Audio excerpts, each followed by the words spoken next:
I'm Hibre Teklemariam, Vice President and Partner at SunStar Strategic.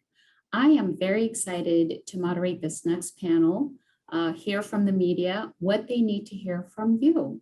Have you ever wondered, what does it take to be quoted or featured in Barron's? And how do I get invited to be a guest on TDAmeritrade Network?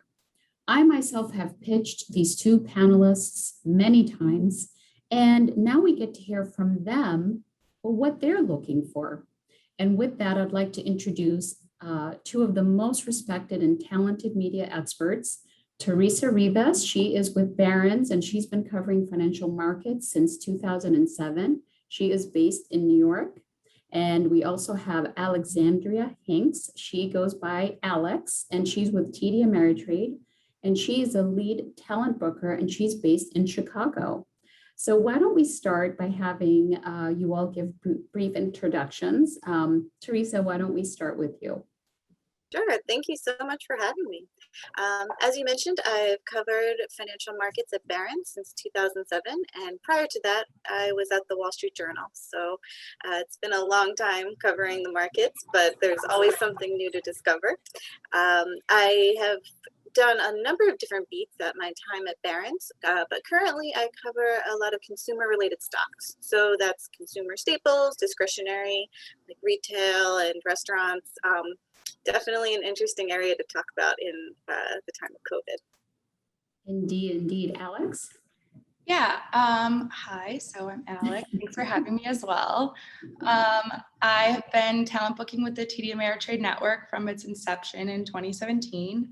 Before that, I didn't really have a background in financial news, media, or at all. So we've done a lot of learning this way. I also wanted to give an introduction to the TD Ameritrade Network, just in case people don't know so much about it. We launched in 2017. It's a financial news media streaming network, kind of like CNBC, Fox Business, Bloomberg, any of those outlets. But we just stream online, and we are live every single market day from 7 a.m. Central Time to 5 p.m. Central Time. And our unique advantage, I would say, is that we have both TD Ameritrade and now Charles Schwab clients combined, and direct access to those clients. So with the surge of like retail investing, especially during the pandemic, we've seen a huge spike in interest for sure. So yeah, great. Thank you both. So Teresa, why don't we start with you? You know, a lot of folks we talk to in financial, they want to know, how do I get into Barron's? And so could you tell us what are the characteristics that you look for in an ideal source? Well, ideal sources are a little bit like Tolstoy's Unhappy Families, right? They're all ideal in their own ways. Yeah. But that being said, there are some common characteristics. What comes to mind is being flexible and available. Barron's is, of course, known for analytical, value-added takes, but we're still hoping to address fast-moving items that happen in the news. So sources that are willing to talk about things that are happening and are aware that we have deadlines just like any other news organization, even if we're not typically the very first ones out with a story. So flexibility and availability come to mind. And then also, nobody expects you to be a Toastmaster. It's our job to do well with words, but just avoiding one-word answers and too much jargon when you're speaking to us is really helpful when we're looking for quotes. Oh, sure. And then let me follow that up. You know, once, it's very difficult to even be considered, but then once you do interview a source, what are the expectations that they should have afterwards? For sure. I really do try to help my sources understand what I'll be doing with the information. If I am reaching out about a specific topic or a specific stock, there's a good chance that I'm working on a story directly related to that. And ergo, there's a greater chance that you'll see your quote in Barron's. Of course, stories can be killed or altered or changed without my control later on. So that's certainly not a guarantee. But a lot of times I just want to reconnect with an old source that I haven't talked to in a while, or establish a relationship with a new source. And in those scenarios, there might not be a logical place to fit a quote in terms of what I'm working on the moment. But just because we talk and I don't have room for that quote. I certainly wouldn't want anyone to think that it wasn't productive on my end or that I'm not looking forward to speaking to them in the future. And I imagine it would help with relationship building.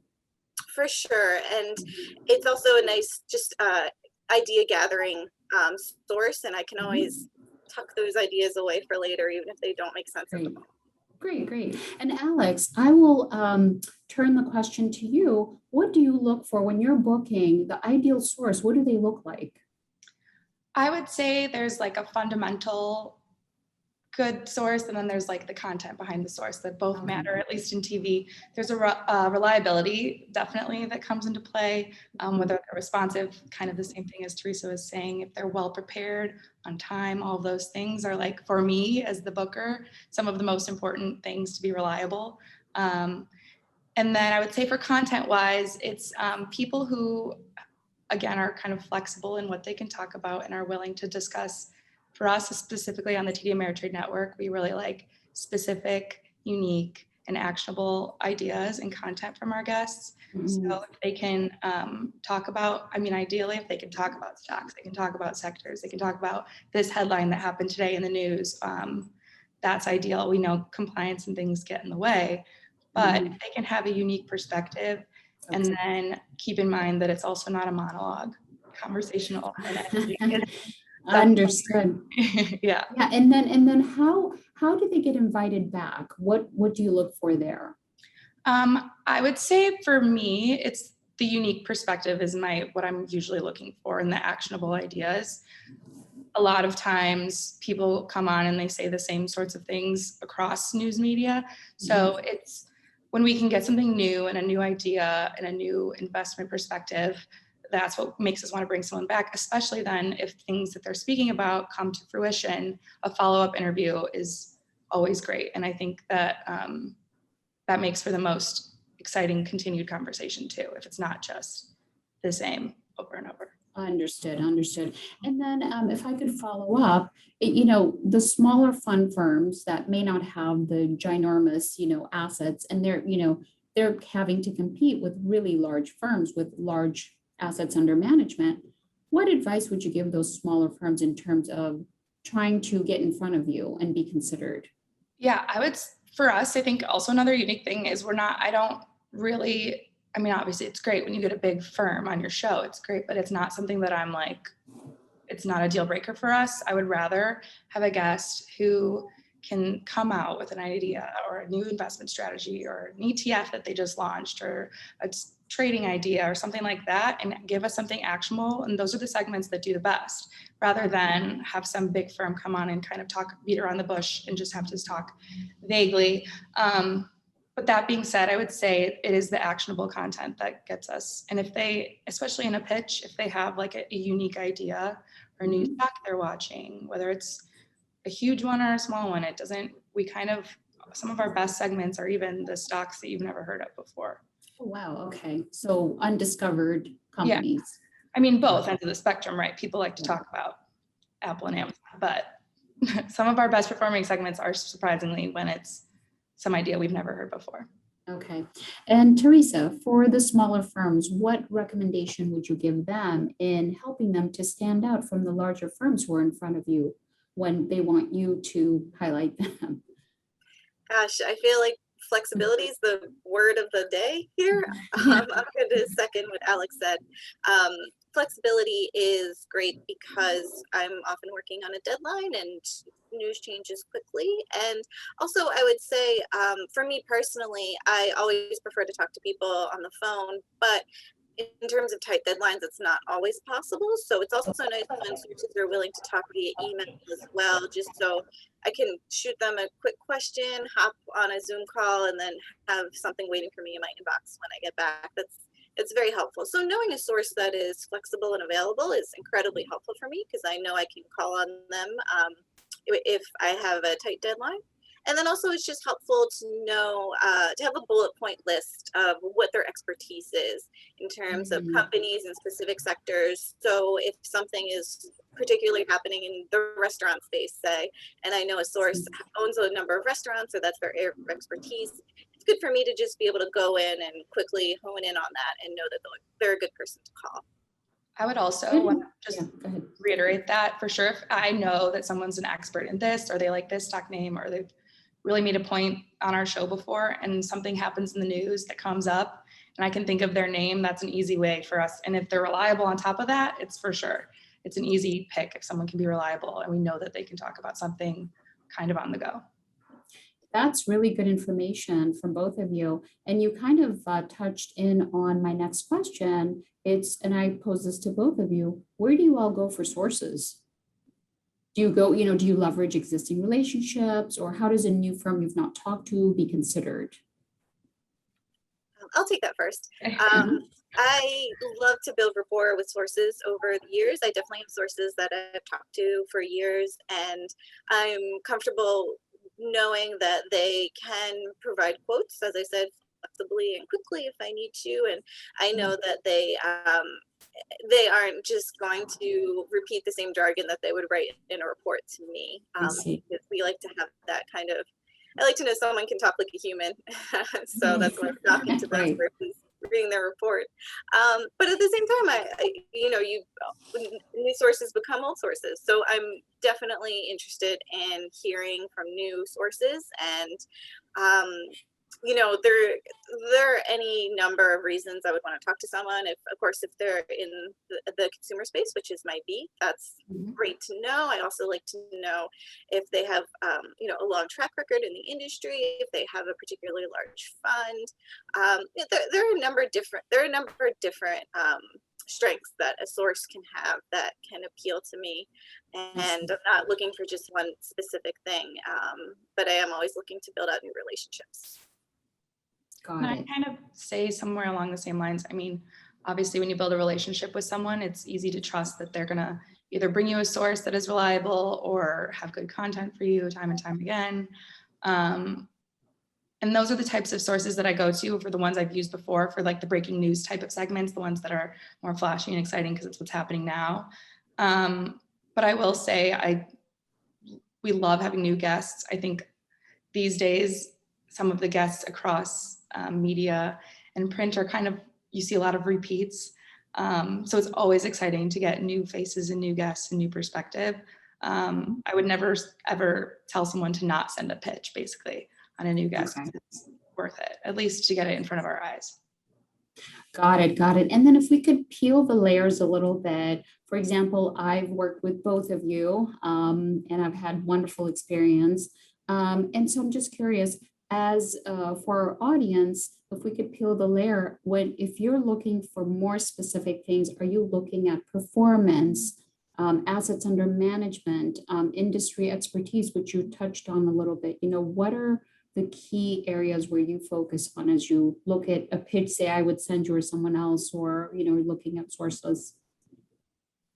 I can start this time. I would say, like I said kind of earlier, like the AUM and the name of the firm and how huge they are and all of that stuff is obviously somewhat important. The perfect guess is somewhere in the middle, but I would say in a pitch, if they have clear and concise, and our whole buzzword at our network is the actionable things that we want to hear about that our clients can then use as an idea for their own investments.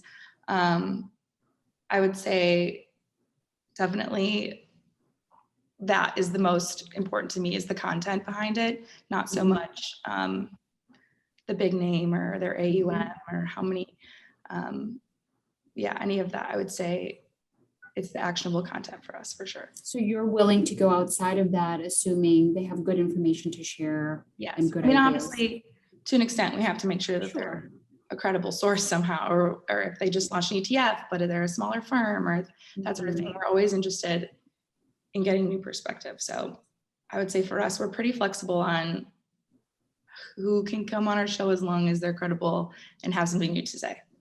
Okay. Teresa? I'm going to piggyback on what Alex said again. I'm sure there are unicorns out there that check every single one of those boxes, but I don't expect it to happen every time.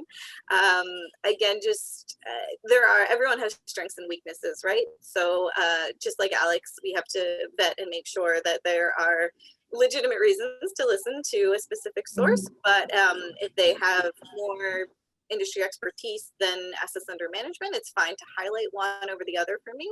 And again, it's really more about understanding how they can fit into my resource pool. And by that, I mean that they can talk about sectors and specific stocks that are relevant to my beat. And I know a lot of companies, especially larger companies, can struggle with talking about specific stocks vis-a-vis regulations, but it's just really helpful for me to be able to talk about that just because that's the bread and butter of what we do. Right, right. And then what about the timeliness of what they have to say in terms of what's going on, in the news? How does that play a role in how you're covering or going to sources? Sure. Go ahead, Teresa. For sure. As I said earlier, Barron's, of course, isn't a straight news publication, but we do like to be timely and address things that are happening in the news because our readers are obviously aware of the headlines, and we want to make sure that they know that we're on top of the news and where it would happen, what's happening, but we can also add a Barron slant to it. So as I said before, of course, it's fantastic when I know that someone can speak intelligently about a topic, and if that topic comes up in the news, I will of course think of them when I have to write something about it. And just knowing that they can speak intelligently without jargon is very helpful for me, and to be able to just ask them about a specific news story without having to stop and wonder if the interview will be a waste of time or not. Understood. How about you, Alex? Yeah, I would say so. Throughout our daily programming, since it's live all day long, all week long, we actually intentionally leave little holes. Like every day we have 2 holes that are the news of the day. We're kind of waiting to see how things pan out and then scheduling guests at the end of the day based on that breaking news. And we leave holes throughout the week with the intent that there are breaking stories that are going to happen and we're going to need to look for sources who can comment on them. So I would say if you guests are able to discuss those types of things and on a breaking news, especially specific stock stories or the Fed or whatever, it's huge. And if I get a pitch about it, it's even better because I have the source come to me and I can, if there's something happening in the market and someone has something to say about it and they come and tell me they have something to say about it, that's like my favorite kind of email to get. And that makes sense that you are looking for sources that are reliable. If you're having these holes that you leave in case there is breaking news, you do need somebody to just kind of jump in and be able to do an interview. Yeah, and that's where the timeliness too, like how responsive someone is. I know this person will answer and I know that they'll get back to me soon. That stuff is huge. Great, great, great. So lastly, I'm curious if you could share with us, how have things changed for you all in terms of how you're reporting or reaching sources post-pandemic? For us, do you want to start? Yeah, sure. It's actually been, at first it was bumpy with all of this happening, but it's actually turned out to be kind of a positive for our network, at least, because what happened was people's schedules cleared up and they were available all of a sudden to do interviews more often and from their house and in a timely manner. So I think one of the biggest impacts it has is people are more flexible with interviewing now because they can just do it from wherever they're at rather than have to go to a studio. It's kind of brought about the death of the phone interview too, which I appreciate for live TV because now it's like, come on, you have to have Zoom, you have to have Skype or something to get your face in front of the camera. But yeah, I would say it's honestly opened up doors for more people to be on TV because it's just more accessible. For us to get them on. Yeah, that makes sense because as opposed to maybe having to travel to Chicago or travel to a studio, now they just go to their home studio or home office. Yeah, that makes sense. How about you, Teresa? Well, it's funny. I like to tell people I actually went on maternity leave pre-pandemic. My last day in the office was Halloween 2019, funnily enough. And I came back in the spring of 2020 and I was like, hey guys, did I miss anything?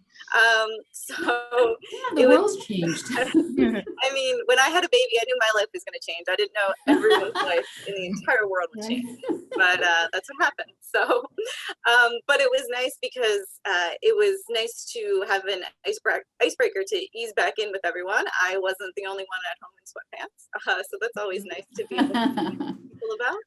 And again, as Alex said, people have generally more availability, which is really nice.